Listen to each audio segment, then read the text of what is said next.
గోవింద శ్రీనివాస గోవింద శ్రీ వెంకటేశ గోవింద శ్రీనివాస గోవింద శ్రీ వెంకటేశ గోవింద స్వయం ప్రకాశ గోవింద ఆశ్రిత పక్ష గోవింద గోవింద హరి గోవింద గోకుల నందన గోవింద శ్రీనివాస గోవింద శ్రీ వెంకటేశ గోవింద శ్రీనివాస గోవింద శ్రీ వెంకటేశ గోవింద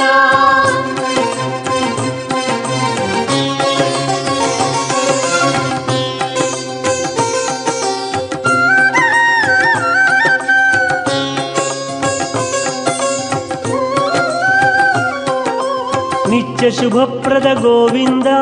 నిఖిల లోకేశ గోవింద గోవింద హరి గోవింద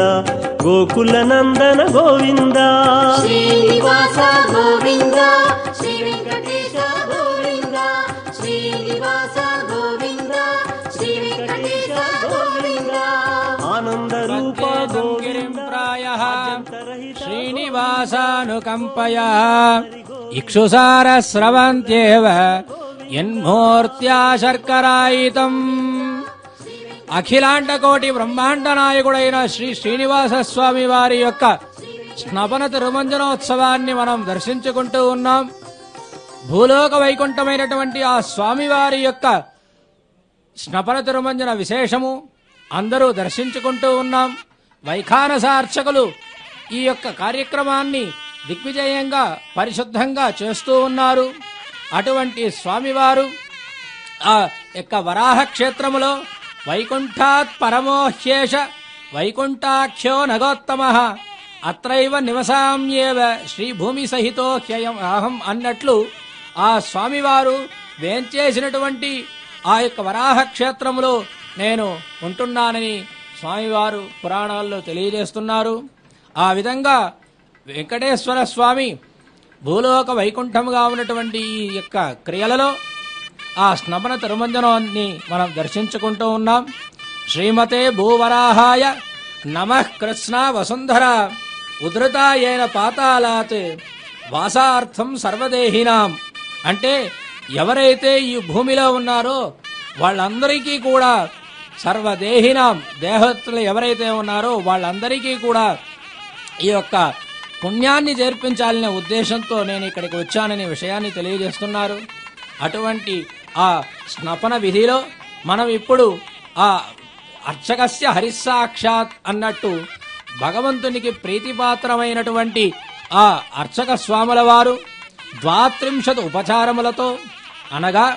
ఆసన స్వాగత అనుమాన పాద్య ఆచమన పుష్ప గంధ ధూప దీప అర్ఘ్య స్నాన ప్లోత వస్త్ర ఉత్తరీయ యజ్ఞోపవీత హవిహి పానీయం ముఖవాస బలి ప్రణామ దక్షిణ పుష్పాంజలి స్థుతితో కూడా వారు ఆ స్నపన తిరుమంజనాన్ని చేయుట కొరకు ఉద్యుక్తులవుతున్నారు. అంటే విగ్రహ ఉపచారాశ్చ భోగా ఏకార్థవాచకా అని చెప్పినట్టు ఆ ఉపచారమునకు ఆ విగ్రహము ఆ భోగము అనే పర్యాయ పదములు ఉన్నాయి. అటువంటి స్వామికి ఇలాగ రాజోపచారములు చేస్తున్నారు. ఈ యొక్క స్నపన తిరుమంజనంలో రాజోపచారములుగా ఉన్నటువంటి దర్పణం చామరం ఛత్రం వ్యజనం చ తురంగకం నృత్తం గేయం చ వాద్యం చ వైష్ణవం మంత్రముచ్చరన్ అని చెప్పినట్లు ఆ అద్దము చూపించడం గాని చామరము గొడుగు అశ్వము నాట్యము గానము వాద్యము వైష్ణవ మంత్ర ఉచ్చారణ అంటే వేదోచ్చారణ గాని వాద్యములు గాని ఈ భగవంతునికి రాజోపచారములు ఇప్పుడు జరగబోతున్నవి. ఆహా అటువంటి పుష్పమాలతో ఉన్నటువంటి ఆ స్వామివారిని మనం దర్శించుకుంటూ ఉన్నాం. ఈ విధంగా ఆ యొక్క స్నపన తిరుమంజనంలో పుష్పమాలగా ఉన్నటువంటి ఆ స్వామివారిని దర్శించుకుంటున్నాం. వివిధములైన పుష్పములు స్వామివారికి విశేషములు. కదంబ పుష్ప నికరం యఃకరోతి శిరోపరి కేశవస్య మహాప్రాజ్ఞో గోసహస్ర ఫలం లభేత్ అన్నారు.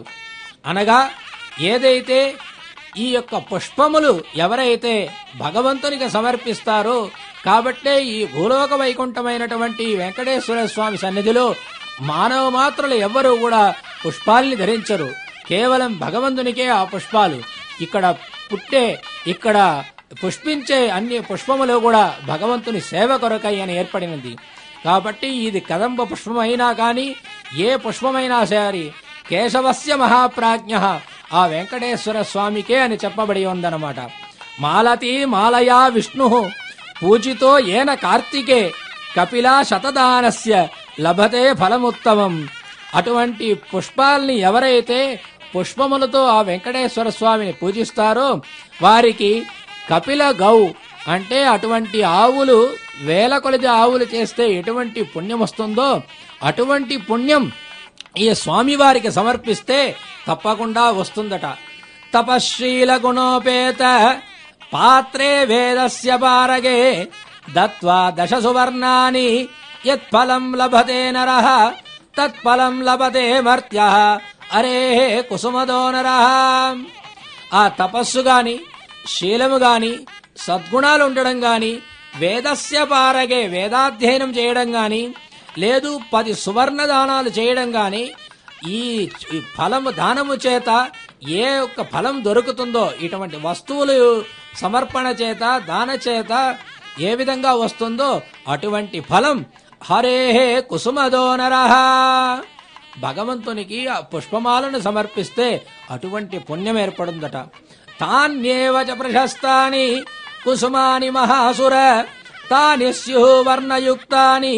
రసగంధయుతాని చ అని ప్రహ్లాదుని యొక్క వాక్యం. ఓ దానవేంద్ర, ఎటువంటి పుష్పములైనా ఉండని ఏదైతే సుగంధ ద్రవ్యములతో ఉంటుందో అటువంటి పుష్పాలని మనం భగవంతునికి గాని ఇస్తే తప్పకుండా మోక్షం దొరుకుతుంది అని అంటున్నారు. అయితే ఈ పుష్పం కేవలం మనం ఇవ్వలేమని అనుకుంటున్నామా భగవంతునికి అంటే అహింసా ప్రథమం పుష్పం పుష్పం ఇంద్రియ నిగ్రహ సర్వభూతదయా పుష్పం క్షమా పుష్పం విశేషతః జ్ఞానం పుష్పం తపః పుష్పం ధ్యానం పుష్పం తథైవ చ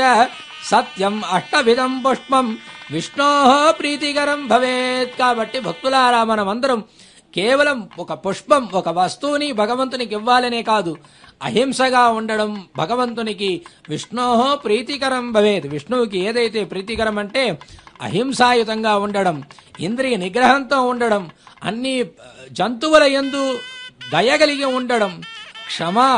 ఓర్పు కలిగి ఉండడం, జ్ఞానం భగవంతుని యొక్క జ్ఞానాన్ని కలిగి ఉండడం, భగవంతుని గురించి తపస్సు చేయడం, భగవంతుని నిత్యం స్మరామి అని ధ్యానం చేయడం, ఆ విధంగా కాకుండా శ్రీరాముల వారిలాగా సత్యంగా ఉండడం కూడా ఇటువంటి 8 విధములైన పుష్పములతో కూడా భగవంతుణ్ణి అర్చించవచ్చు. విష్ణోః ప్రీతికరం భవేత్. అటువంటి పుష్పాలన్నీ కూడా విష్ణువుకు చాలా ప్రీతికరం కాబట్టి మనం ఎల్లప్పుడూ అహింస, ఇంద్రియ నిగ్రహం, సర్వభూతదయ, క్షమ, జ్ఞానం, తపః, ధ్యానం, సత్యములతో ఉండేటప్పుడు భగవంతుడు తప్పకుండా ప్రీతికరుగా ఉంటాడు. అటువంటి ఆ యొక్క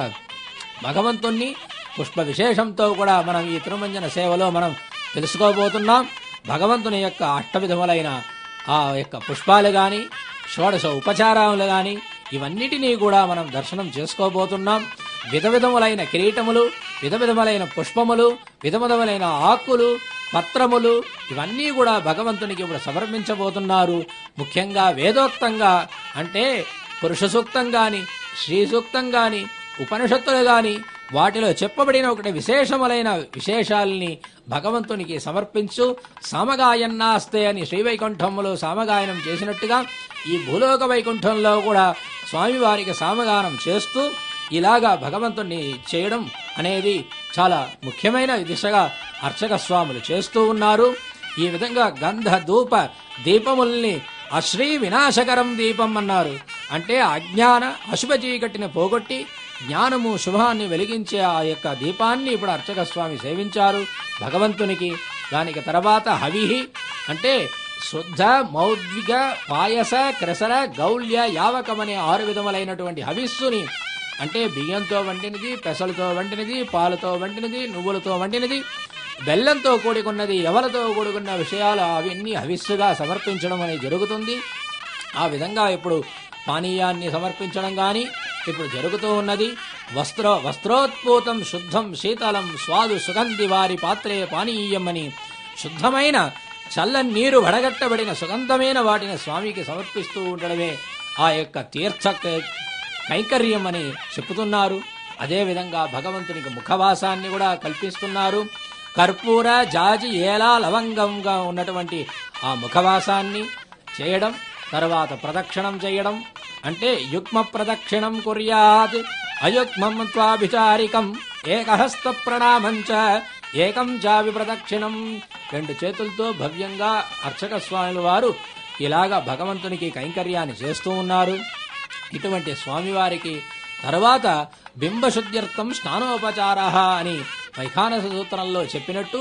ఆ బింబశుద్ధి కొరకు ఉపచార స్నానోపచారాన్ని చేయబోతున్నారు. అంటే ప్రకృతిచే ప్రసాదించబడినటువంటి 12 రకముల ద్రవ్యములతో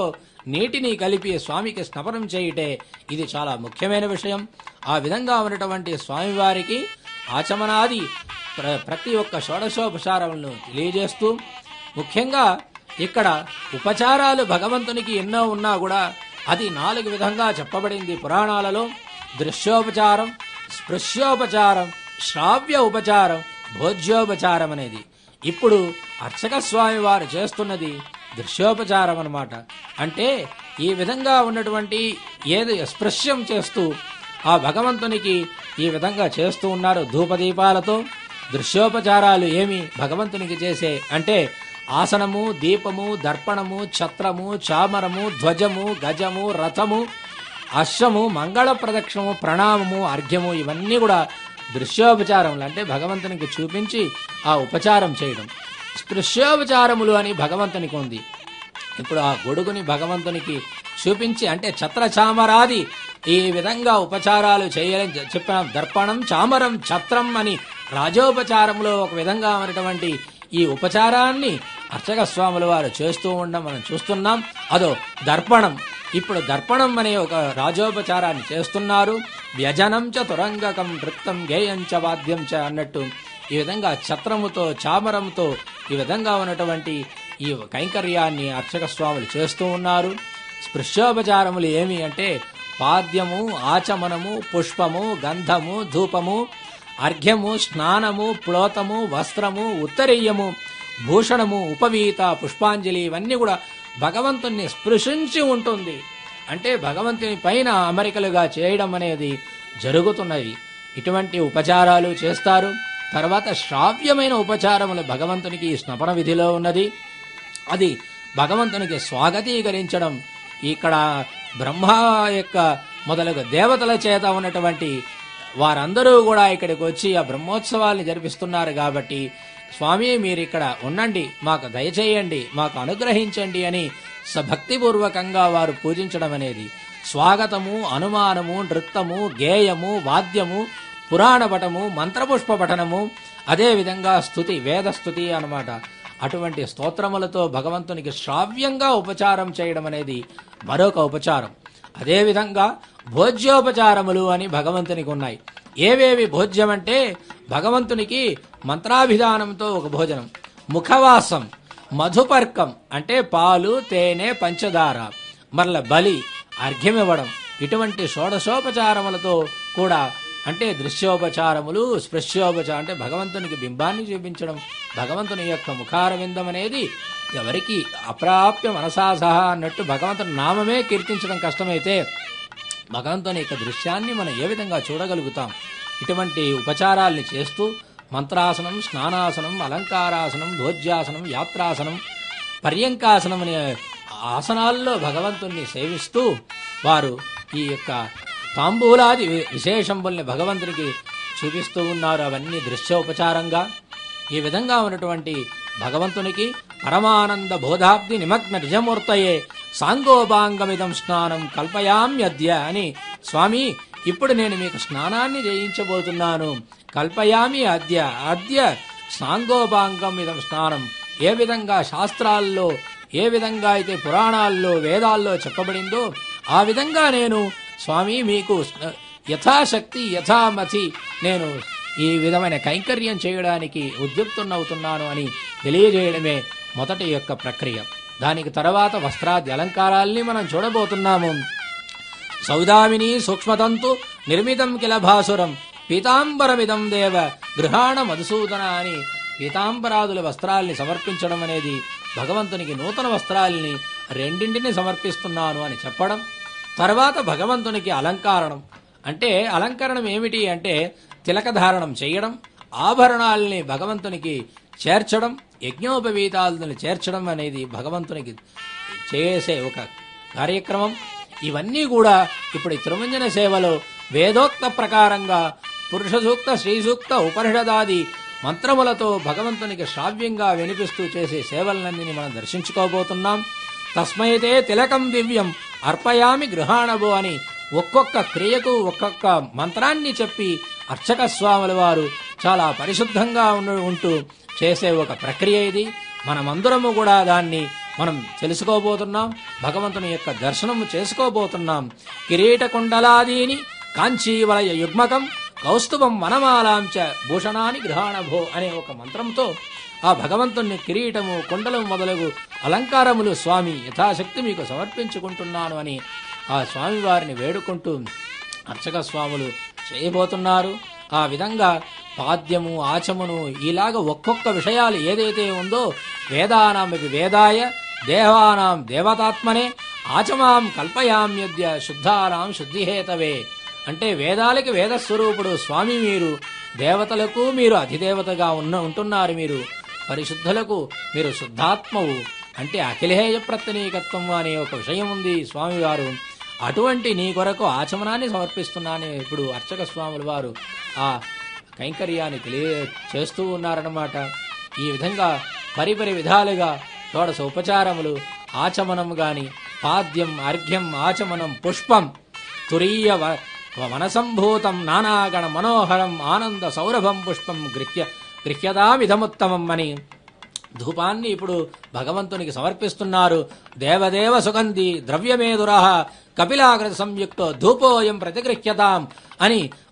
వనస్పతుల సారంతో కూడినది ఈ ధూపం, సువాసనను ఇచ్చేది, ఆగ్రహించదగినది అని ధూపాన్ని సమర్పించారు. ఇప్పుడు దీపాన్ని కూడా భగవంతునికి సమర్పిస్తున్నారు. యద్దీప్తిం ఉపజీవ్యేన దీప్యంతే తిమిరాదయః సత్వం బడినది మంచి ప్రకాశం కలిగినది మహాదీపమని ప్రఖ్యాతిగాంచినది అని ఈ విధంగా ఉన్నటువంటి ఆ స్వామివారికి ఇలాగా తెలియజేస్తూ ఆ స్వామివారికి సమర్పించడం అని జరిగింది. తర్వాత అర్ఘ్యాది తాపత్రయహరం దివ్యం పరమానంద లక్షణం తాపత్రయ వినిర్ముక్తం తవ అర్ఘ్యం కల్పయామ్యహం అయ్యా మీకు అర్ఘ్యాన్ని కల్పిస్తున్నాననే విషయాల్ని తెలియజేస్తూ ఆ స్వామివారి కైంకర్యాన్ని వారు సమర్పిస్తున్నారు. ఇప్పుడు దేవస్థానానికి కార్యనిర్వాహకులుగా ఉన్నటువంటి అనిల్ కుమార్ సింఘల్ గారి యొక్క ఆధ్వర్యంలో వారిని అంటే రాజుని తీసుకొని వచ్చి భగవంతుని కైంకర్యం చేయడం అనేది ఒక ఉపచారం. అటువంటి ఉపచారం ఇప్పుడు హారతి, సర్కారు హారతి అనే పేరుతో భగవంతునికి ఈ హవిస్ ఆ యొక్క హారతిని సమర్పించడం జరుగుతున్నది. ఈ విధంగా పుష్పములతో కూడా భూగీ ఫలైశ్చ కర్పూరై నాగవల్లి దళైర్యుతం ముక్తాచూర్ణ సమాయుక్తం తాంబూలం ప్రతిగృహ్యతామని ప్రతి ఒక్క కైంకర్యానికి కూడా విశేష ద్రవ్యములతో కూడిన తాంబూలాలని నీకు సమర్పిస్తున్నాను స్వామి, గ్రహించుము. భగవద్ అనుగ్రహం కొరకు, పాపనాశనం కొరకు ఇలాగ నేను చేస్తున్నానని చెప్పి ఇప్పుడు జరుగుతున్నది. ఇప్పుడు ఒక్కొక్క కిరీటము ఒక్కొక్క విధంగా భక్తుల చేత దేవస్థానం వారి యొక్క ఇక్కడ ఎవరు పనిచేస్తున్నారో ఆ పుష్పమాల కైంకర్యం ఎవరు చేస్తున్నారో వాళ్ళందరూ చాలా శ్రద్ధతో చేసి ఇచ్చినటువంటి వివిధములైనటువంటి ఫలములతో కిరీటం, ఆకులతో కిరీటం, ఆ సంపంగితో కిరీటం, వస్త్రములతో అంటే ఈ ఒక్కొక్క ఏదైతే భగవంతునికి ఈ ప్రపంచంలో సమర్పించగలుగుతామో ఆయా విధంగా ద్రాక్ష, ఏలకులు ఇలా ఒక్కొక్క విశేషమైన ఏవి ఉందో వాటినన్నిటితో కూడా స్వామివారికి కిరీటములు తయారు చేయడం కానీ, స్వామివారికి భక్తిగా వివిధమైన పుష్పములతో తయారు చేయడం కానీ ఇవన్నీ కూడా స్మరణ విధిలో చేస్తున్నారు. ఇటువంటి అర్చనను చేస్తే శుభోగాయుత భూమి ఫలవంతంగా అవుతుందట. ఏతద్విధం విమానం దేవరూపం అటువంటి భగవంతుని యొక్క ఆకారంలో ఉన్నటువంటి వాటిని పుష్పాన్ని మనం చూస్తున్నాం. ప్రతి ఒక్క పుష్పం ఎక్కడ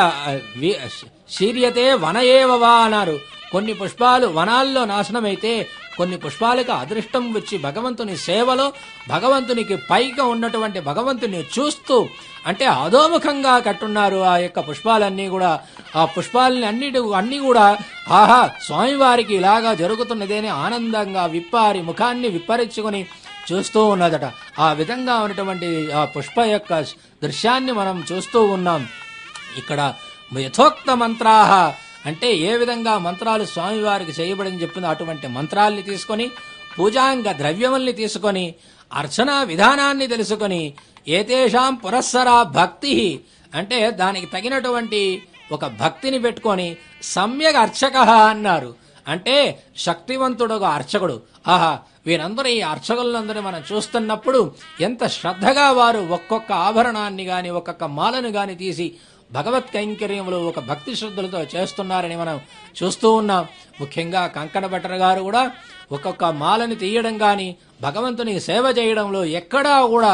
ఒక ఉద్ధృతం లేకుండా నిదానంగా సౌమ్యంగా సభక్తిగా చేయాలనే ఉద్దేశంతో వారు చేస్తూ ఉన్నారు. ఆ ఆదిశేషుని యొక్క శేషసాయిలో పడుకున్నటువంటి ఆ స్వామివారు ఇక్కడికి వచ్చి ఈ భూలోకానికి వచ్చి ఈ విధంగా మనకు దర్శనమివ్వడం అనేది చాలా విశేషమైన విశేషం అన్నమాట. ఇటువంటి ఆ స్వామివారికి పలు విధములైన తీర్థాల్ని తీసుకొని వచ్చి ఇప్పుడు అభిషేకం చేయడం కూడా మనం చూడబోతున్నాం. చక్రతీర్థం దైవతీర్థం వియద్గంగా తథైవ చ కుమారధారికా తీర్థ పాపనాశనమేవ చ పాండవం నామ తీర్థం చ స్వామి పుష్కరిణీ తథా సప్తైతాని వరాణ్యాహు నారాయణ గురౌ ముఖే అని స్కాంద పురాణంలో చెప్పినట్లు ఇప్పుడు మన తీర్థాన్ని చూస్తున్నాం. ఏమేమి భగవంతుని మనం అందరూ తెలుసు ఇక్కడ సప్తగిరులు మాత్రమే ఉందని, కానీ ఇక్కడ సప్త తీర్థములు కూడా ఉన్నాయి. చక్రతీర్థం దైవతీర్థం అన్నట్టు. ఓం నమో వెంకటేశాయ.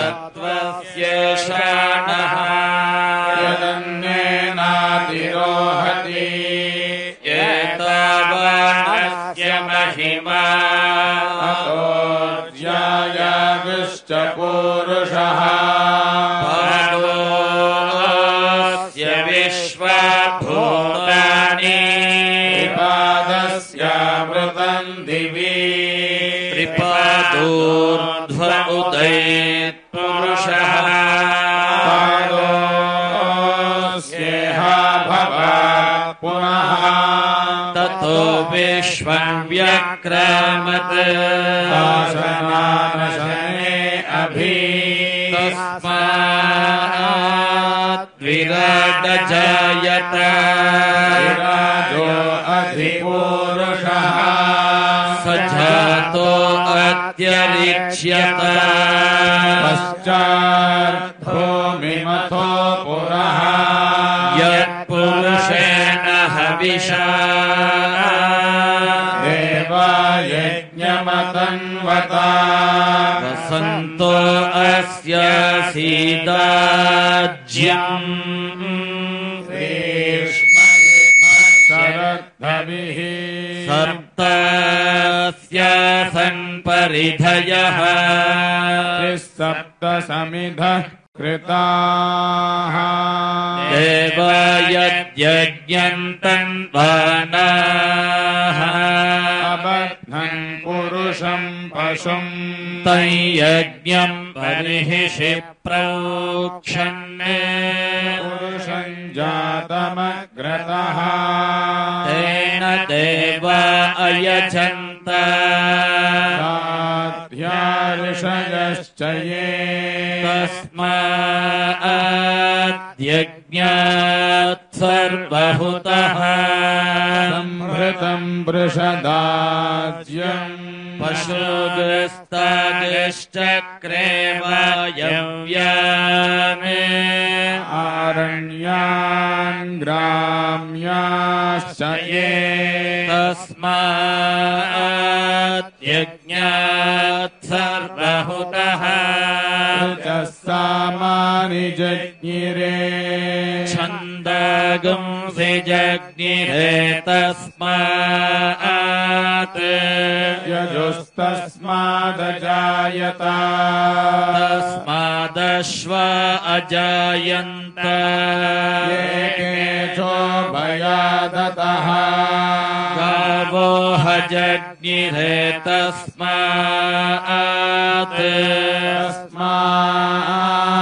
जाता अजावयः यत्पुरुषं व्यदधुः अतिधाव्य कल्पयन् मुखं किमस्य कौ बाहु काभूरूपादावुच्येते ब्राह्मणोऽस्य मुखमासीत्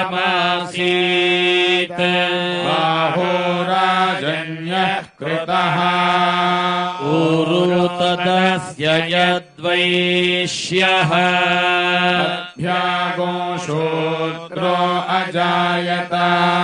चन्द्रमा मनसो जातः चक्षो सूर्यो अजायत मुखादिन्द्रश्चाग्निश्च प्राणात् वायुरजायत नाभ्या आसीदन्तरिक्षम् शीर्ष्णोद्योः समवर्तत पद्भ्याम् भूमिर्दिश श्रोत्रात् तथा लोकागुम् अकल्पयन् वेदाहमेतम् पुरुषम् महान्तम् आदित्यवर्णम् तमसस्तु पारे सर्वाणि रूपाणि विचित्य धीरः नामानि कृत्वाभिवदन् यदास्ते परिजानन्ति योनिम् मरीचीनाम् पदमिच्छन्ति वेधसः यो देवेभ्य आतपति यो देवानाम् पुरोहितः पूर्वो यो देवेभ्यो जातः नमो रुचाय ब्राह्मये रुचम् ब्राह्मणम् जनयन्तः देवा अग्रे तदब्रुवन् यस्त्वैवम् ब्राह्मणो विद्यात् तस्य देवा असन्वशे ह्रीश्च ते लक्ष्मीश्च पत्न्यौ अहोरात्रे पार्श्वे नक्षत्राणि रूपम् अश्विनौ व्यात्तम् इष्टम् मनिषाणा अमुम् मनिषाणा सर्वम् मनिषाणा पतिम् विश्वस्यात्मेश्वरगुम् शाश्वतगुम् शिवमच्युतम् नारायणम् महाज्ञेयम् विश्वात्मानम् परायणम् नारायण परम् ब्रह्म तत्त्वम् नारायणः परः नारायण परो ज्योतिरात्मा नारायणः परः यच्च किञ्चिज्जगद्यस्मिन् दृश्यते श्रूयतेऽपि वा अन्तर्बहिश्च तत्सर्वम् व्याप्य नारायणः स्थितः अनन्तमव्ययम् कविगुम् समुद्रेऽन्तम् विश्वशम्भुवम् पद्मकोशप्रतीकाशगम् हृदयम् च प्यथो मुखम् अधो निष्ट्यावितस्यान्तु नाभ्यामुपरि तिष्ठति हृदयम् तद्विजानीयाद्विश्वस्यायतनम् महत् सन्ततगुम् शिलाभिस्तुलम्बत्या कोशसन्निभम् तस्यान्ते सुशिरगुम् सूक्ष्मम् तस्मिन् सर्वम् प्रति प्रतिष्ठितम् तस्य मध्ये महानग्निर्विश्वाचिर्विश्वतो मुखः सोऽग्रभुग्विभजन् तिष्ठन् नाहारमजरः कविः सन्तापयति स्वन्देहमापाददलमस्तगम् तस्य मध्ये वह्निशिखा अणीयोर्ध्वा व्यवस्थितः नीलतो यदमध्यस्था विद्युल्लेखे वभास्वरा नीवादशोकवत्तन्वि पीताभास्य तनोपमा शिखाया मध्ये परमात्मा व्यवस्थितः ब्रह्मा स शिवः सेन्द्रः सोऽक्षरः परमस्वराट् ऋतगुं सत्यं परं ब्रह्म पुरुषं कृष्णपिङ्गलम् ऊर्ध्वरेतं विरूपाक्षम् विश्वरूपाय वै नमः नारायणाय विद्महे वासुदेवाय धीमहि तन्नो विष्णुः प्रचोदयात् ॐ नारायणाय विद्महे वासुदेवाय धीमहि तन्नो विष्णुः प्रचोदयात् विष्णोर्नुकं वीर्याणि प्रवोचय्यः पार्थिवानि विममे रजागुंसियो अस्कभायदुत्तरगो सधस्थं विचक्रमाणस्त्रेधोरुगायो विष्णो रराटमसि विष्णो पृष्ठमसि विष्णोश्च प्रेस्थो विष्णोस्योरसि विष्णो ध्रुवमसि वैष्णवमसि विष्णवे त्वादस्य प्रियमभिपाथो अस्याम् नरो यत्र देवयवो मदन्ति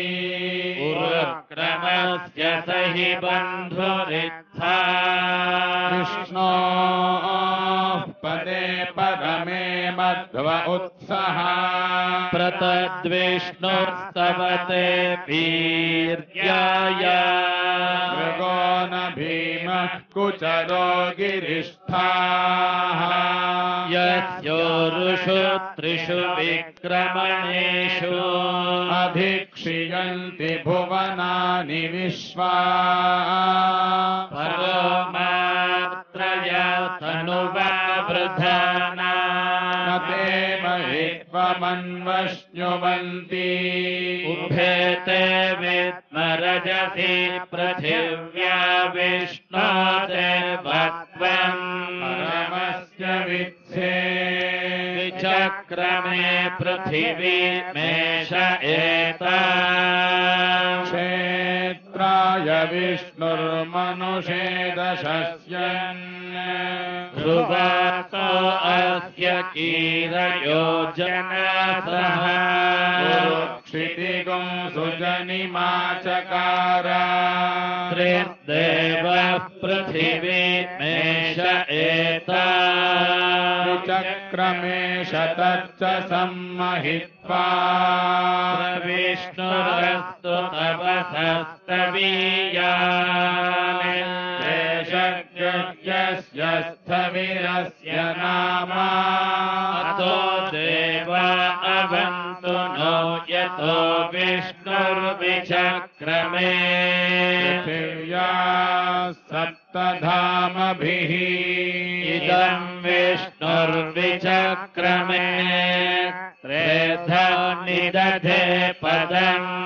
मूढमस्य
हरिणीं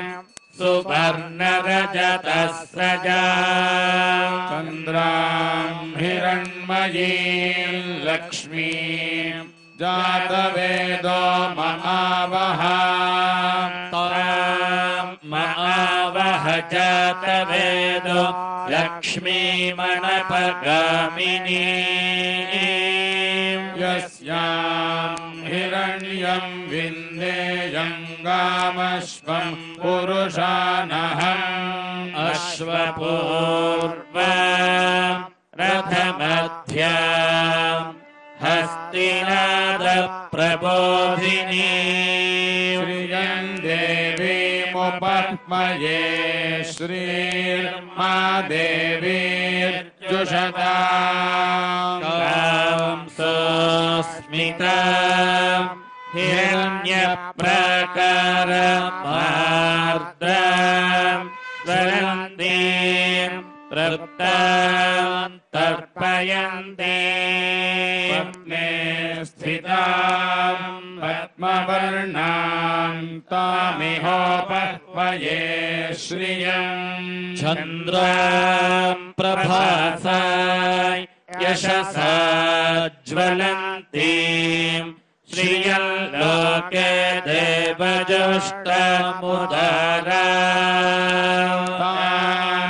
पद्मिनीमीं शरणमहं प्रपद्ये लक्ष्मीर्मे नश्यतां त्वां वृणे आदित्यवर्णे तपसोऽधिजातो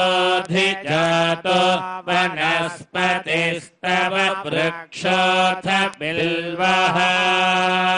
तस्य फलानि तपसानुदन्तु मायान्तरायाश्च बाह्या अलक्ष्मीः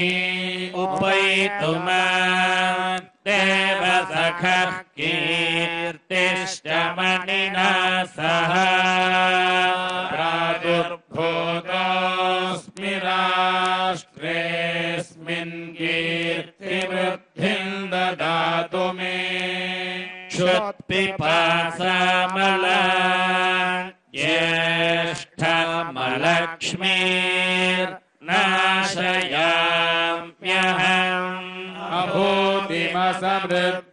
च सर्वान् निर्णुद मे गृहात् गन्धद्वारा दुराधर्षां नित्यपुष्टां करीषिणी ईश्वरीं सर्वभूतानां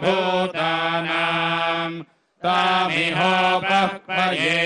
श्रियम् मनसः काममाकुतिं वाचः सत्यमशीमहि पशूनां रूपमन्नस्य मयि श्रीश्रयता यशः कर्दमेन प्रजाभूता मयि सम्भव कर्दमा श्रियं वासय मे कुले मातरं पद्ममालिनी आपसृजन्तु स्निग्धानि चिक्ले तव समे गृहे च देवीं मातरं श्रियं वासय मे कुले आर्द्रा यः करिणीं यष्टिं पिङ्गला पद्ममालिनीं चन्द्रां हिरण्मयीं लक्ष्मीं जातवेदो महावः आर्द्रां पुष्करिणीं पुष्टिं सुवर्णां हेममालिनीं सूर्यां हिरण्मयीं लक्ष्मीं जातवेदो महावः महावः जातवेदो लक्ष्मीमणपगामिनी यस्याम् हिरण्यम् प्रभूतम् गावो दास्योऽश्वान् विन्देयम् पुरुषानहम् पद्मप्रिये पद्मिनि पद्महस्ते पद्मालये पद्मदलायताक्षी विश्वप्रिये विष्णुमनोनुकूले त्वत्पादपद्मम् मयि सन्निधत्स्व श्रिये जात श्रिय अनिरीयाय श्रियम् वयो जनितृभ्यो दधाति श्रियम् वसाना अमृतत्वमायन् भवन्ति सत्या सामितामितद्रौ श्रिय एवैनं तच्छ्रियामदधाति सन्ततमृचावशकृत्यम् सन्तत्यै सन्धीयते प्रजया पशुभिः य एवं वेद ॐ महादेव्यै च विद्महे विष्णुपत्न्यै च धीमहि तन्नो लक्ष्मी प्रचोदयात् ॐ महादेव्यै च विद्महे विष्णुपत्न्यै च धीमहि तन्नो लक्ष्मी प्रचोदयात्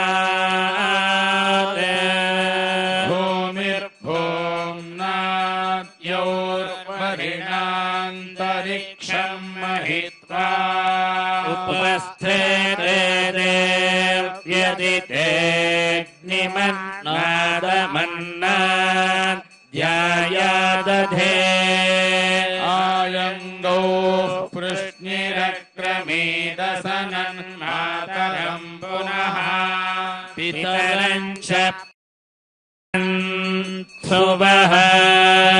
विगुंशद्धामविराजति वाक्पतङ्गाय शिश्रिये प्रत्यस्य वहद्युभिः अस्य प्राणादपानत्यन्तश्चरति रोचना व्याख्यान्महिषः सुवः यत्त्वा क्रुद्धः परोपमन्युना यदवर्त्या सुकल्पमग्ने तत्तव पुनस्त्वोद्दीपयामसि यत्ते मन्युपरोक्तस्य पृथिवीमनुदध्वसे आदित्य विश्वे तद्देव वसवश्च समाभरन् मेदिनी देवी वसुन्धरा स्यात् वसुधा देवी वासवी ब्रह्मवर्चसः पितॄणाम् श्रोत्रम् चक्षुर्मनः देवी हिरण्यगर्भिणी देवी प्रसोदरी सदने सत्यायने सीता समुद्रपती सावित्री हनो देवी मह्यगी महोधरणी महोत्व्यनिष्ठा शृङ्गे शृङ्गे यज्ञे यज्ञे विभीषणी इन्द्रपत्नी व्यापिनी सुरसरिहा वायुमती जलशयनी श्रियम् धाराय सत्यन्धोपरिवेदिनी गोपरिधत्तङ्गाया विष्णुपत्नी मही देवी माधव देवीं माधवप्रिया लक्ष्मीं प्रियसखीं देवीं नमाम्यच्युतवल्लभा धनुर्धरायै विद्महे सर्वसिद्ध्यै च धीमहि तन्नो धरा प्रचोदयात् धनुर्धरायै विद्महे सर्वसिद्ध्यै च धीमहि तन्नो धरा प्रचोदयात् शृण्वन्ति श्रोणममृतस्य गोपा पुण्यामस्य उपशृणोमि वाचम् महीम् देवीम् विष्णुपत्नीमजोर्या प्रतीचीमेनागो हविषाय यामः त्रेधा विष्णुरुगायो विचक्रमे महीम् दिवम् पृथिवीमन्तरिक्षम् तच्छ्रोणैरिश्रव इच्छमाना पुण्यग्श्लोकै यजमानाय कृण्वती गृह्णाहि कृतवती सवितराधिपत्यैः पयस्वतीरन्तिराशानो अस्तु सुवादिशा विष्णुपत्न्यघोरास्येषाण सहसो यामनोता बृहस्पतिर्मातरिष्वोतवायुः सन्धुवानावात अभिनो गृणन्तु विष्टम्भो दिवो धरुणः पृथिव्या अस्येषाण जगतो विष्णुपत्नी शन्नो मित्रः शं वरुणः शन्नो भवत्वर्यमा शन्न इन्द्रो बृहस्पतिः शन्नो विष्णुरुक्रमः नमो ब्रह्मणे नमस्ते वायो त्वमेव प्रत्यक्षं ब्रह्मासि त्वामेव प्रत्यक्षं ब्रह्म वदिष्यामि वदिष्यामि सत्यं वदिष्यामि तन्मामवतु तद्वक्तारमवतु अवतु अवतु वक्तारम् ॐ शान्ति शान्ति शान्तिः शन्नो मित्रः शं वरुणः शन्नो भवत्वर्यमा शन्न इन्द्रो बृहस्पतिः शन्नो विष्णुरुक्रमः नमो ब्रह्मणे नमस्ते वायो त्वमेव प्रत्यक्षं ब्रह्मासि त्वामेव प्रत्यक्षं ब्रह्मावादिशम् ऋतमवादिशम् सत्यमवादिशम् तन्मामावीत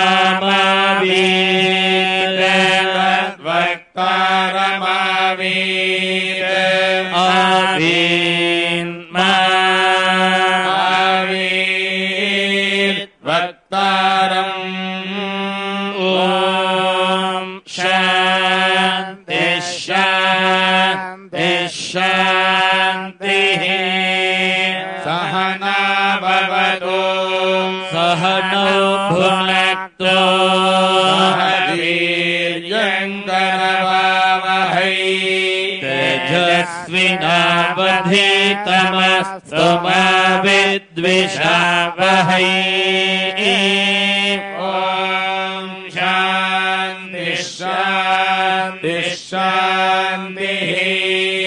नमो वचेया चोदिताया चानुदिता तस्यै वचे नमो नमो वचे नमो वाचस्पतये नमः ऋषिभ्यो मन्त्रकृभ्यो मन्त्रपतिभ्यो मामृषयो मन्त्रकृतो मन्त्रपतयः परा दुर्माहवृषीन् मन्त्रकृतो मन्त्रपतीन् परादा वैश्वदेवीम् वाचमुद्यासगुं शिवामदस्तान् जुष्टान् देवेभ्यः शर्म मेद्यो शर्म पृथिवी शर्म विश्वमिदं जगते शर्म चन्द्रश्च सूर्यश्च शर्म ब्रह्म प्रजापति भूतं वदिष्ये भुवनं वदिष्ये तेजो वदिष्ये यशो वदिष्ये तपो वदिष्ये ब्रह्म वदिष्ये सत्यं वदिष्ये तस्मात् अहमिदमुपस्तरनमुपस्त्र मे प्रजायै पशूनाम् भूयादुपस्तरनमहं प्रजायै पशूनाम् भूयासं प्राणापानौ मृत्योर्मापातं प्राणापानौ मामाहासिष्टम् मधुमनिष्ये मधुजनिष्ये मधुवक्ष्यामि मधुवदिष्यामि मधुमतीम् देवेभ्यो वाचमुद्यासगो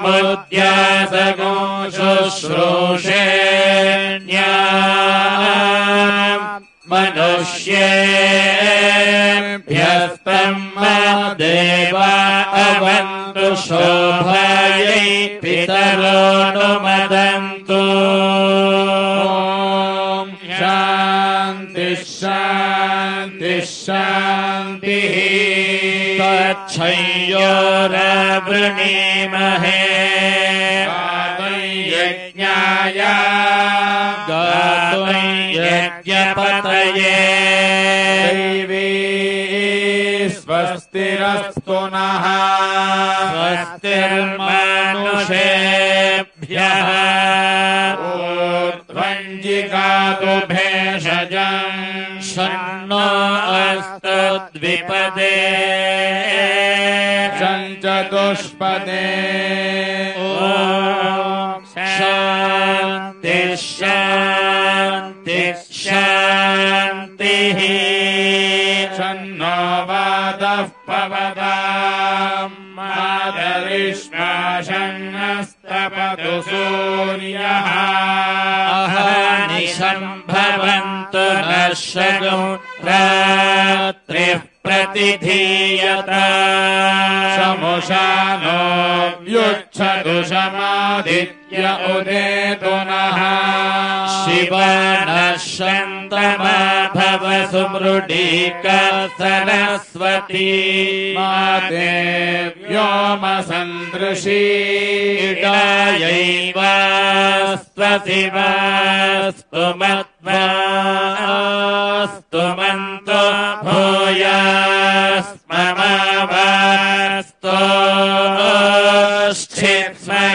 स्थित्स्मह्यवास्तु स भूयात् योऽस्मान् द्वेष्टियं च वयं द्वेष्मः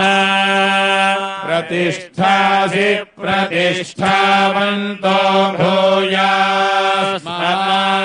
प्रतिष्ठायाश्चित्स्मह्य प्रतिष्ठस्स भूयात्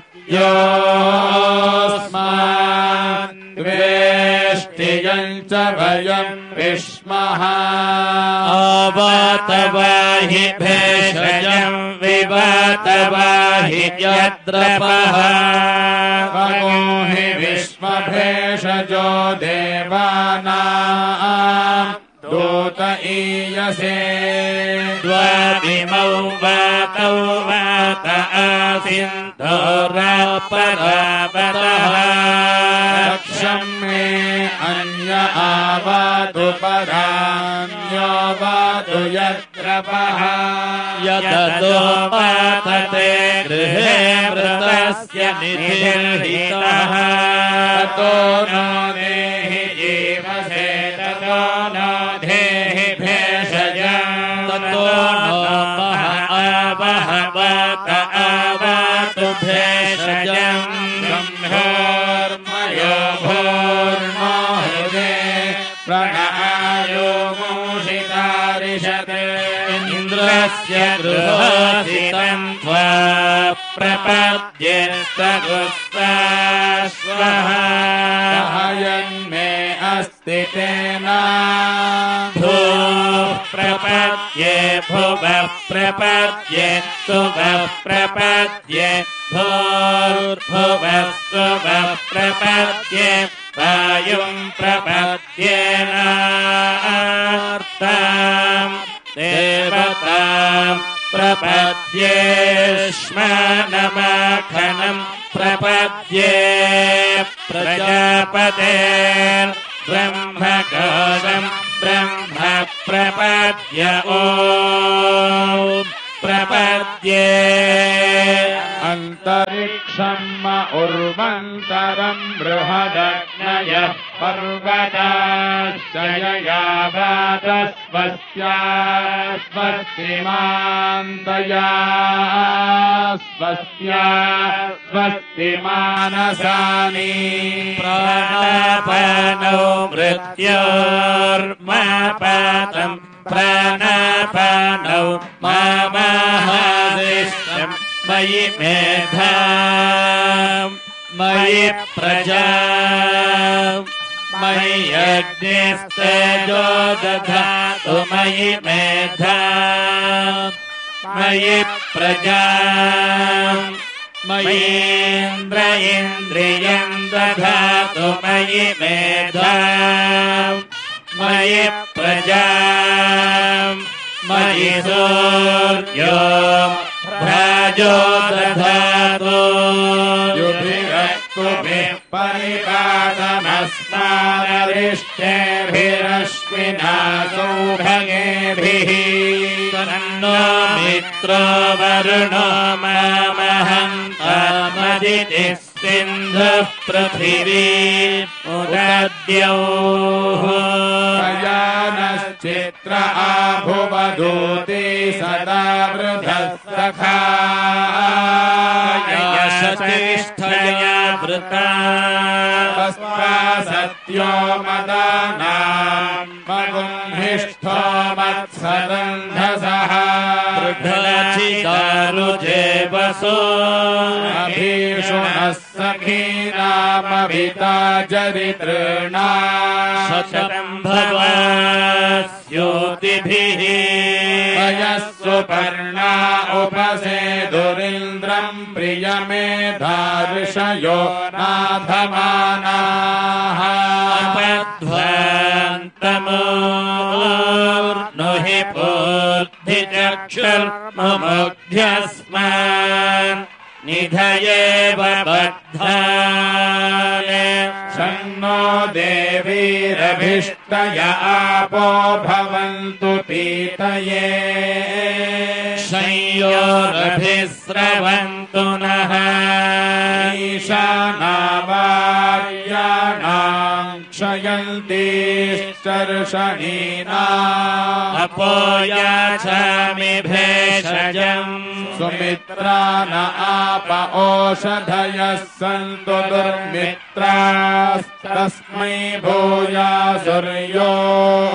भूयासुर्योऽस्मान् वेष्टिनम् च वयम् विष्मः अपोहिष्ठामयो भुवस्तान ऊर्जे दधातना महेरणाय चक्षसे यो व्योमः शिवतमो रथस्तस्य भाजयते हनः उषतीरिव मातरः तस्मा अरङ्गमामगो यस्य क्षयाय जिन्वथ आपो जनयधाचनः पृथिवी शान्तग्निना शान्तमे शान्तसुज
शान्तिर्मे अस्तु शान्तिः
वेद तदहं धारयाणि मामद्वेदो दिविस्रसते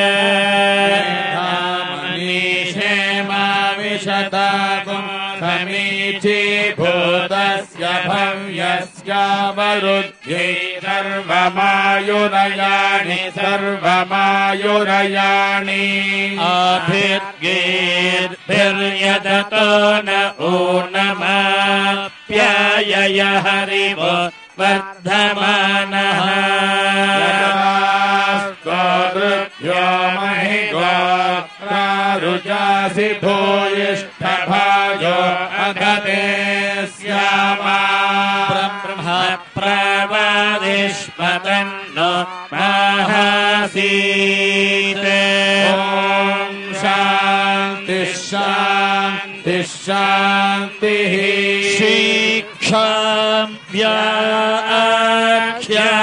शीक्षाभ्याख्यामः स्मरः मात्रबलम् रामसन्तानः युक्तशीक्षाध्यायः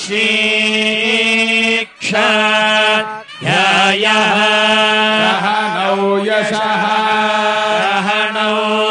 ब्रह्मवर्चसम् अथातस्तमोहिताय उपनिषदम् व्याख्यास्यामः पञ्चस्वधिकरणेषु लोकमधिज्योतिषमधिविद्यमधि प्रजमध्यात्मम् तामः सगुंहिता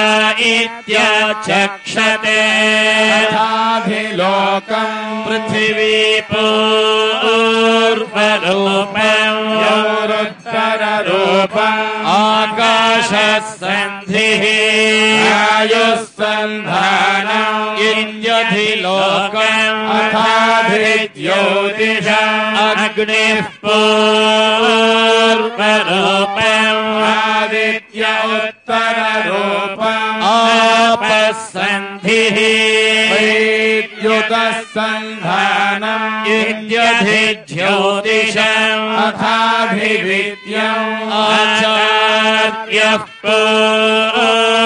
पूर्वरूपम् अन्तेवास्युत्तररूपम् विद्यासन्धिः रचनको सन्धानम् इत्यधिविद्यम् अथाधिप्रजम् माता पूर्वरूपम् पितोत्तररूपम् प्रजासन्धिः जननको सन्धानम् इत्यधिप्रजम् अथाध्यात्मम् अधराहनः पूर्वरूपम् उत्तराहनुरुत्तररूपम् वाक्सन्धिः सन्धानम् इत्यध्यात्मम् महासगुंहिताः य एवमेतामः सगुंहिता व्याख्यातवेदा सन्धीयते प्रजया पशुभिः ब्रह्मवर्चसेनाद्येन सुवर्ग्येन लोकेन छन्दसा वृषभो विश्वरूपः छन्दोभ्याध्यमृता सम्बभूव समेन्द्रो मेधया स्पृणोतु अमृतस्य देवधारणो भूयासम् शरीरम् मे विचर्षणम् जिह्वा मे मधुमत्तमाभ्याम् भूरिविश्रुवम् ब्रह्मणः कोशोऽसि मेधया पिहितः कृतम् मे गोपाया आवहन्ति वितन्वाना सर्वाणाचीनमात्मनः वासागुंसि मम गावश्च अन्नपाने च सर्वदा ततो मे श्रियमावह सोमशाम् पशुभिः सह स्वाहा आमायन्त ब्रह्मचारिणः स्वाहा यशोजने सानि स्वाहा श्रेयान्वस्य सोऽसानि स्वाहा भगप्रविशानि स्वाहा भगप्रविश स्वाहा तस्मिन् सहस्रशाखे भगः त्वयि मृजे स्वाहा यथा प्रवतायन्ति यथा मासा अहर्जरम् एवं मां ब्रह्मचारिणः धातरायन्तु सर्वतः स्वाहा प्रतिवेशोऽसि प्रमाभाहि प्रमापद्य स्वाहा भूर्भुवः सुवरिति वा एतास्तिस्रो व्याहृतयः सामुहस्मैतां चतुर्थी महाचमस्य प्रवेदयते मह इति तद्ब्रह्म आत्मा अङ्गान्यन्या देवता भूरिति वा अयं लोकः भुव इत्यन्तरिक्षम् भुवरित्यसौ लोकः मह इत्यादित्यः आदित्येन वाव सर्वे लोका महीयन्ते भूरिति वा अग्निः भुव इति वायुः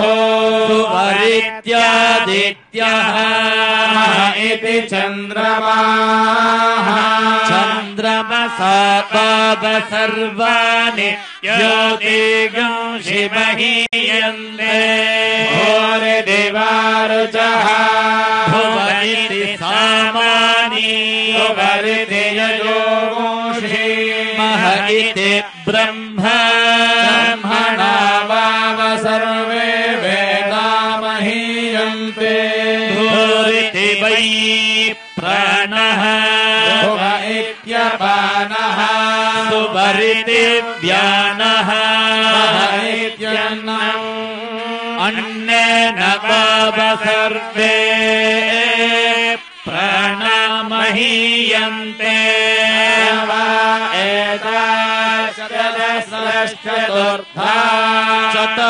चतस्रश्चतस्रो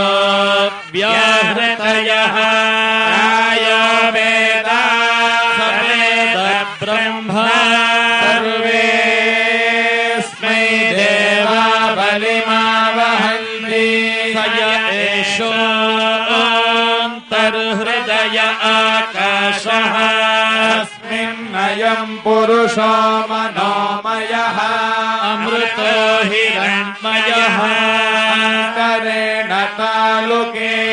य एष स्तन इव बलम्बते इन्द्रयोनिः यत्र सौकेशान्तो विवर्तते यपोक्ष्यशीर्षकपाले भूरित्यग्नौ प्रतितिष्ठति भुव इति वायो सुवरित्यादित्ये मह इति ब्रह्मणि आप्नोति स्वराज्यम् आप्नोति मनसस्पतिम् वाक्पतिश्चक्षुष्पतिः रात्रपतिर्विज्ञानपतिः एतत्ततो भवति आकाशशरीरम् ब्रह्मा सत्यात्मप्राणारामम् मन आनन्दम् शान्तिसमृद्धममृतम् इति प्राचीन योग्योपास्व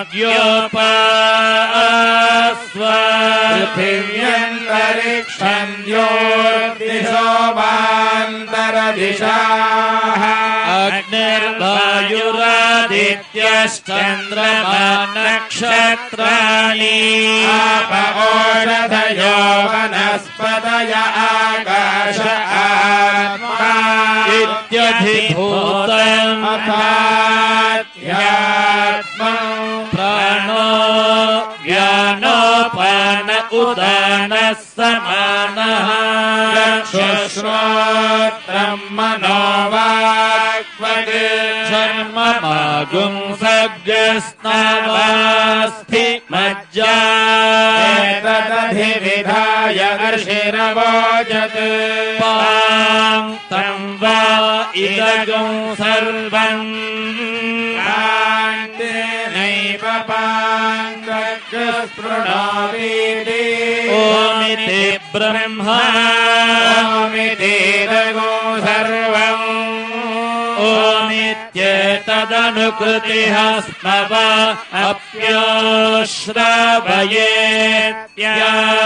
अप्योश्रावयेत्याश्रावयन्ति ओमिति सामानि गायन्ति ओगुं सोमिति शस्त्राणि शकुंसन्ति ओमित्यध्वर्युः प्रतिकरम् प्रतिगृह्णाति ओमिति ब्रह्मा प्रसौति ओमित्यग्निहोत्रमनुजानाति ओमिति ब्राह्मणः प्रवक्ष्यन्नः ब्रह्मोपाप्नवानीति ब्रह्मैवोपाप्नोति ऋतं च स्वाध्याय प्रवचने च च स्वाध्याय प्रवचने च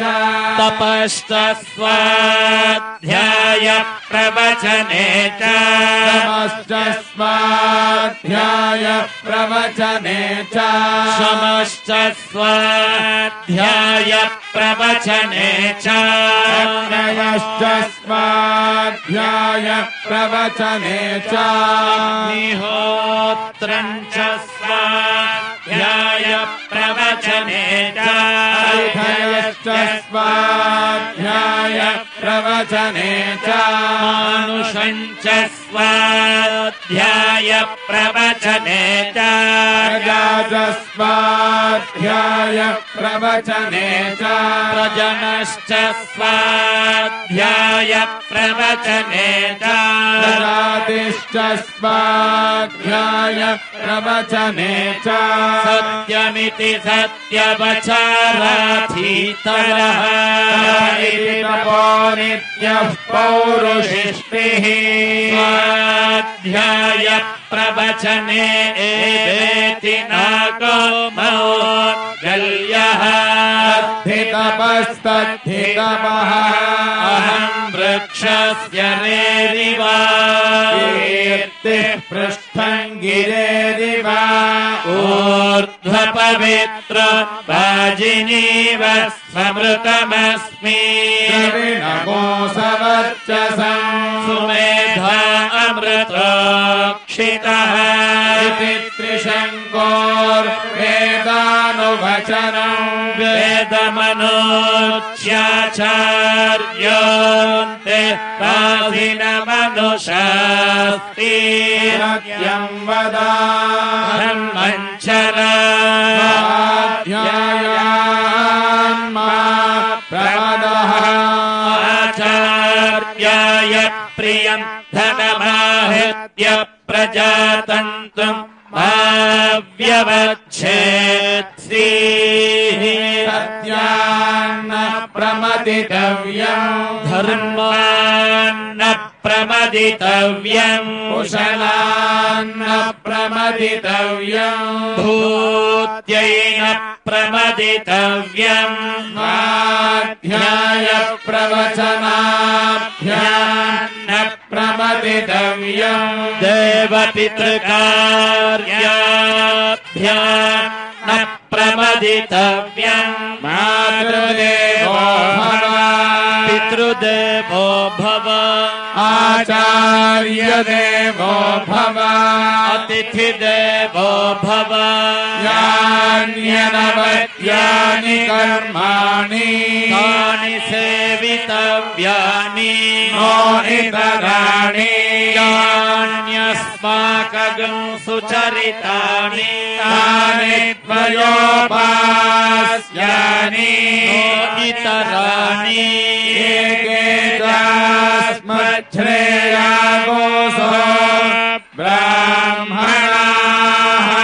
तेषां त्वयासनेन प्रश्न अश्वसितव्यम् श्रद्धया देयम् अश्रद्धया देयम् श्रिया देयम् धिया देयम् धिया देयम् संविदा देयम् अथयति ते कर्म विचिकित्सा वा वृत्त विचिकित्सा वा स्यात् तत्र ब्राह्मणाः सम्मर्षिणः युक्ता आयुक्ताः लोकधर्मकामाः स्युः यथा ते तत्र वर्तेरन् तथा तत्र वर्तेथाः अथाभ्याख्यातेषु ये तत्र ब्राह्मणाः सम्मर्षिणः युक्ता आयुक्ताः अलोक्षधर्मकामाः स्युः यथा ते तेषु वर्तेरन् तथा तेषु वर्तेथाः एष आदेशः एष उपदेशः एषा वेदोपनिषत् एतदनुशासनम् एवमुपासितव्यम् एवमुचैतदुपास्यम् शन्नो मित्रः वरुणः शन्नो भवत्वर्यमा शन्न इन्द्रो बृहस्पतिः शन्नो विष्णुरुक्रमः नमो ब्रह्मणे नमस्ते वायो त्वमेव प्रत्यक्षम् ब्रह्मासि त्वमेव प्रत्यक्षम् ब्रह्मावादिशम्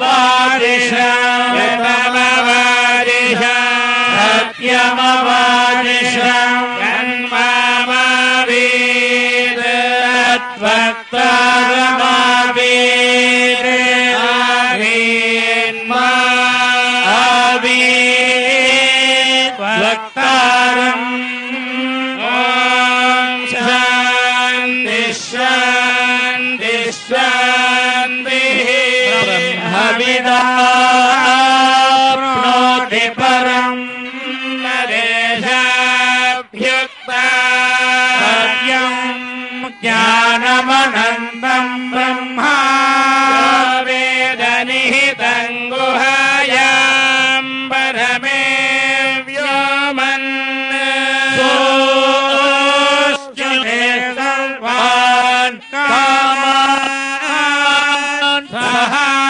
ब्रह्मण विभश्चिदेति तस्मात्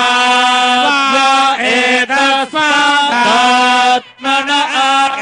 आकाशसम्भूतः आकाशात् वायुः वायोरग्निः अग्नेरापः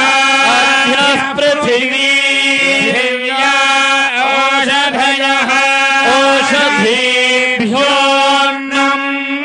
अन्नात् पुरुषः सदा एष पुरुषोऽन्नसमयः अस्येदमेव शिरः अयम् दक्षिणः पक्षः अयमुत्तरः पक्षः अयमात्मा इदम् पुच्छम् प्रतिष्ठा श्लोको भवति अन्नाद्वै प्रजा प्रजायन्ते याः काश्च पृथिवीरुश्रिताः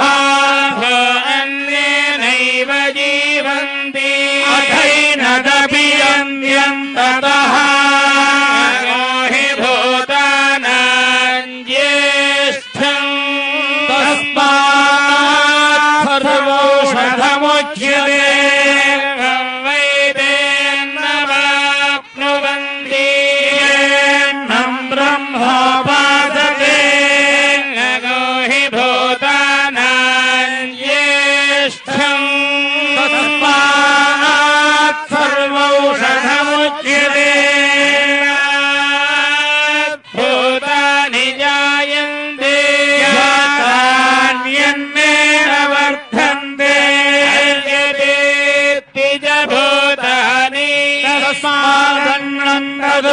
विधत इति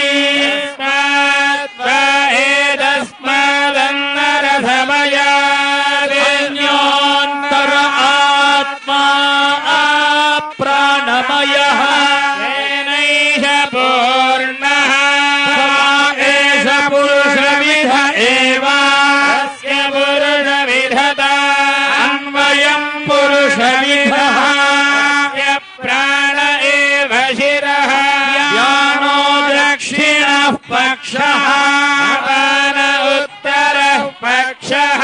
आकाश आत्मा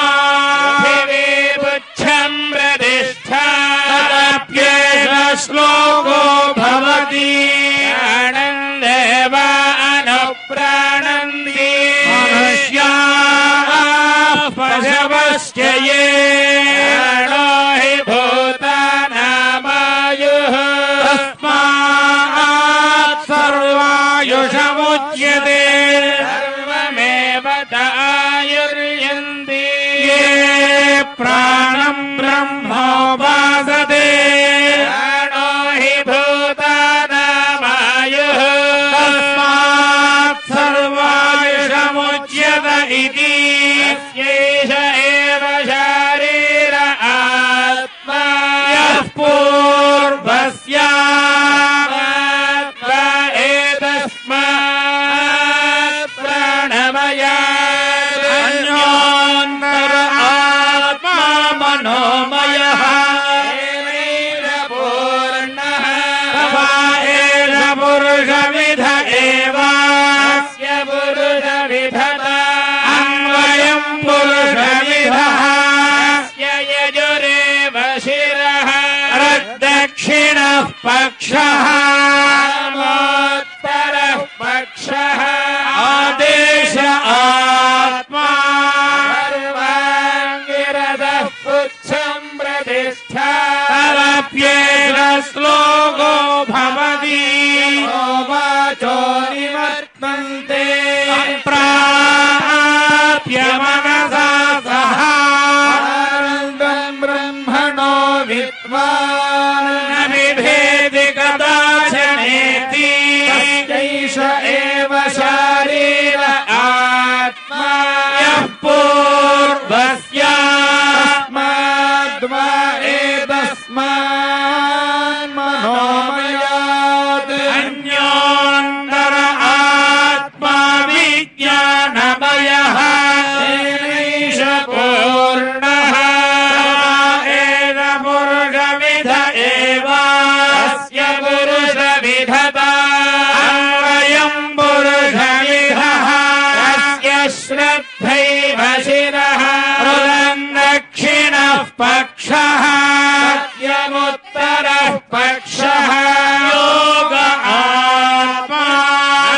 पुच्छं प्रतिष्ठाप्येष श्लोको भवति विज्ञानै यज्ञम् तनुते कर्माणि तनुतेऽपि च विज्ञानम् देवाः सर्वे ब्रह्मज्येष्ठमुपासते विज्ञानम् ब्रह्म चेद्वेद तस्माच्चेन्न प्रमाद्यति शरीरे पात्मनो हित्वा सर्वान् कामान् समश्नुत इति अस्यैष एव शारीर आत्मा यः पूर्वस्यास्मात् एतस्मात् विज्ञानमयात् आत्मानन्दमयः तेनैष पूर्णः एष पुरुषविध एव अस्य पुरुषविधत अन्वयम् पुरुषविधः अस्य प्रियमेव शिरः मोदो दक्षिणः पक्षः प्रमोद उत्तरः पक्षः आनन्द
బలమస్తత్వా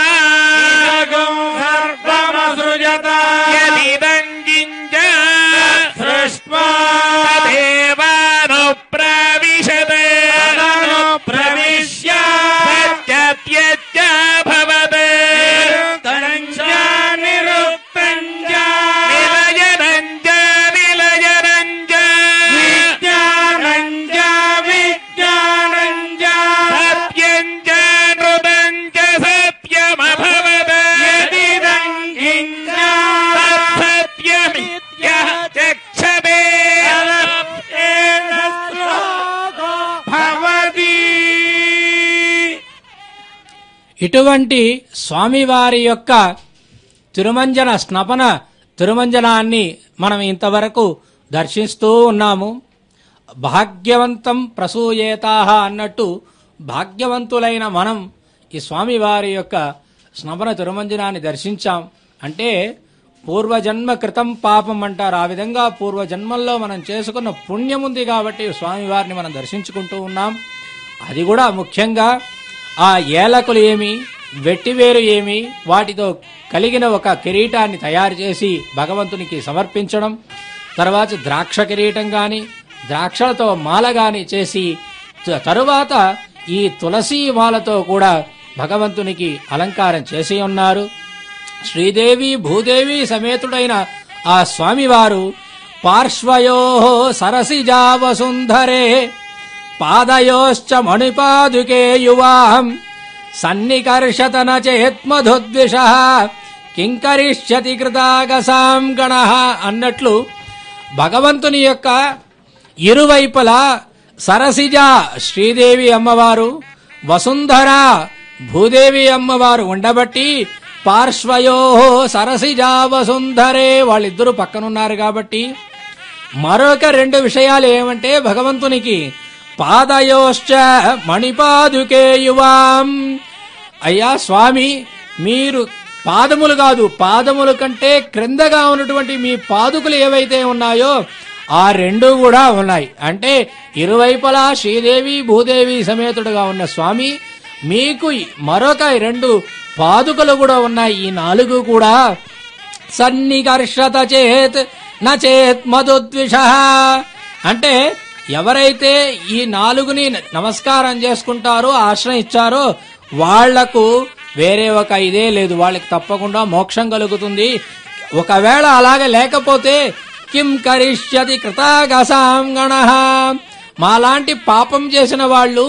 ఏం చేయగలుగుతారు అంటే స్వామి మీకు ఇరువైపులా కూడా ఆ యొక్క శ్రీదేవి భూదేవి సమేతంగా ఉన్నటువంటి మీరు తర్వాత మీ పాదుకలన్నీ కూడా మాకు అభయాన్ని ఇస్తున్నాయనే విషయాన్ని ఇక్కడ తెలియజేశారన్నమాట. అటువంటి ఆ స్వామివారి యొక్క నక్షత్ర హారతిని మనం దర్శనం చేసుకుంటూ ఉన్నాం. ఆ హారతిని తీసుకొని ఆ హారతికి నమస్కారం చేసుకుంటూ మన యొక్క జీవితంలో ఉన్నటువంటి అటువంటి ఏదైతే కష్టాలున్నాయో వాటినన్నిటినీ స్వామివారి దగ్గర సమర్పించి స్వామివారి ద్వారా మనం తప్పకుండా శుభాన్ని పొందాలనే విషయాన్ని స్వామివారికి సమర్పించాలి. అప్పుడే వెంకటేశ అనే శబ్దానికి అర్థం కూడా అన్నమాట. ఎందుకంటే మన పాపాల్ని వారు పోగొడతారు కాబట్టి అటువంటి ఆ యొక్క క్షేత్రంలో అంటే వరాహ క్షేత్రంలో ఉన్నటువంటి ఆ స్వామివారికి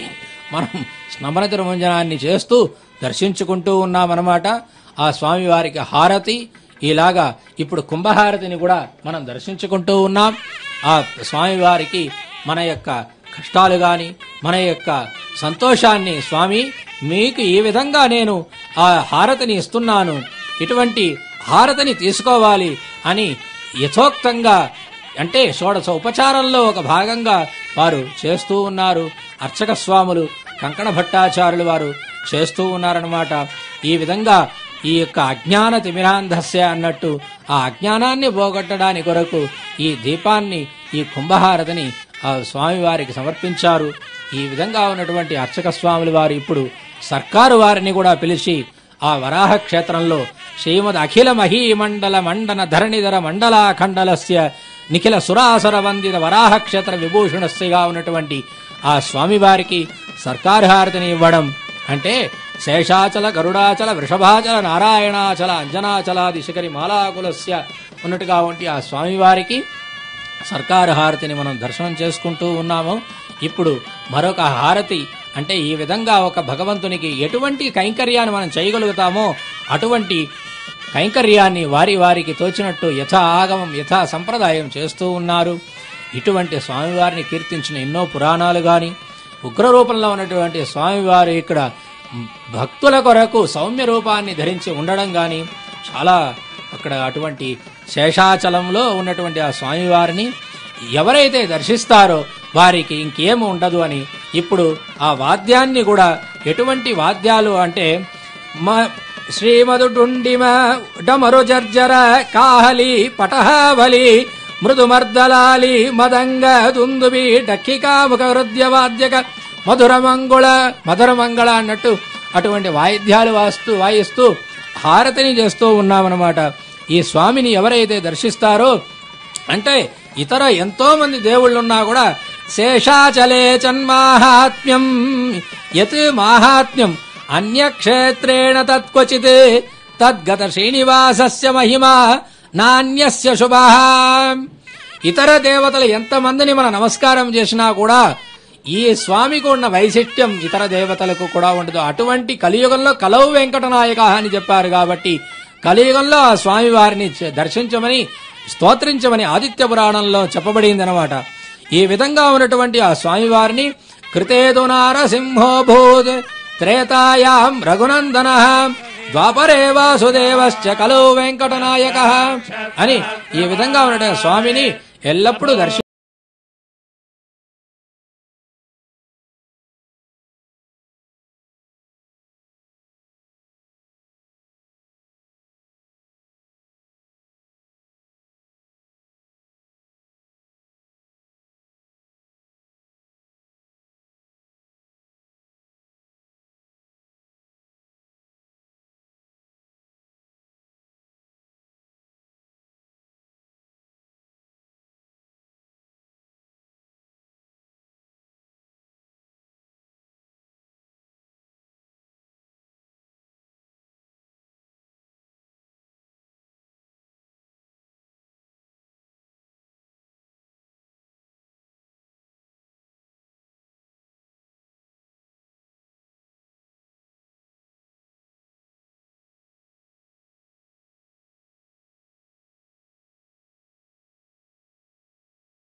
शरद्धभिः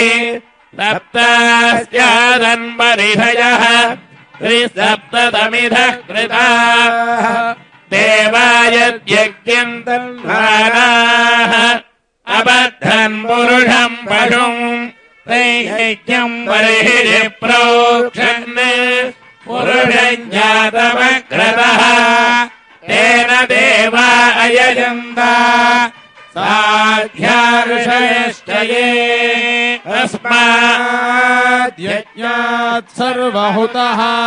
संहृतम् वृषदाज्यम् पशुगस्तागश्चक्रे वायव्यान् आरण्याराम्याश्चये तस्माद्यज्ञात् सर्वहुतः ऋजः सामानि जज्ञिरे छन्दागोऽसि जज्ञिरे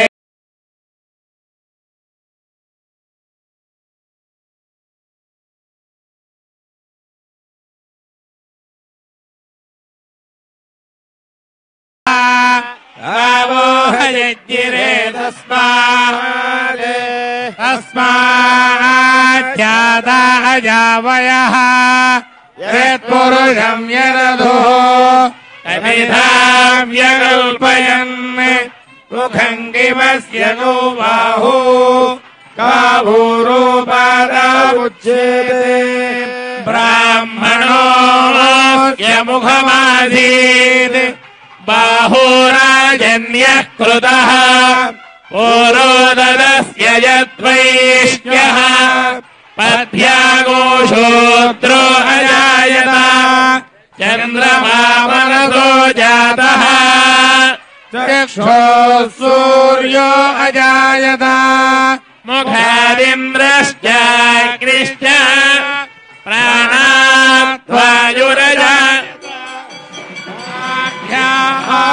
आसीदन्तरिक्षम् पर्याप्त्या अनन्तरायाय सर्वस्तोतिरात्र उत्तममहर्भवति सर्वस्याप्त्यै सर्वस्य जित्यै सर्वमेव तेनाप्नोति सर्वं